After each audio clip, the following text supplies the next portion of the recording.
This is the ITV Evening News with Ranveer Singh. Good evening. The brutal impact of the lockdown on the UK economy was revealed today. It shrank by 20% in April alone, the worst single month on record. The economic crash is 3 times bigger than the financial crash of 2008. Every sector suffered, with air transport, car makers and food services the worst hit. The Prime Minister insisted the economy would bounce back, and the Bank of England governor said there were signs of things coming back to life. But the recovery is far from certain, as our economics editor Joe Hills reports. At the Morgan Motor Company, staff have begun to return to work. Coronavirus shut down production here for the first time since the Second World War. Before lockdown, they were making 20 cars a week.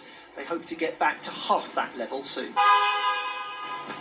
We closed the factory down in late March and we come back on 12th of May. So it's been a very worrying time for us. Yeah, and the economy certainly is going to be a challenge going forward, I think. We were told to stay at home to save lives and protect the NHS. The economic cost of doing so has been enormous. In April, the first full month of lockdown, output fell by 20%. In March, it fell by almost 6%. In just 2 months, the economy has shrunk by a quarter. This is unprecedented, if not surprising.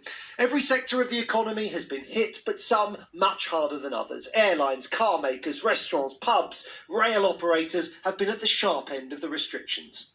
What happens next will depend on our ability to track and trace the virus. The Prime Minister visited a testing laboratory today and said he was not surprised by the scale of the downturn. Coronavirus is likely to hit a country like the UK economically very hard. We depend on services, on human contact, many things that the coronavirus makes very, very difficult. But we're also very resilient in a dynamic economy, and we will bounce back. April was awful, but in May restrictions began to ease and there are signs of activity picking up.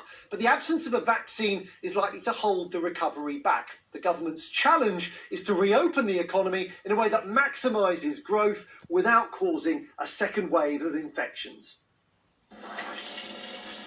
The government says we should keep 2 metres apart, but the World Health Organization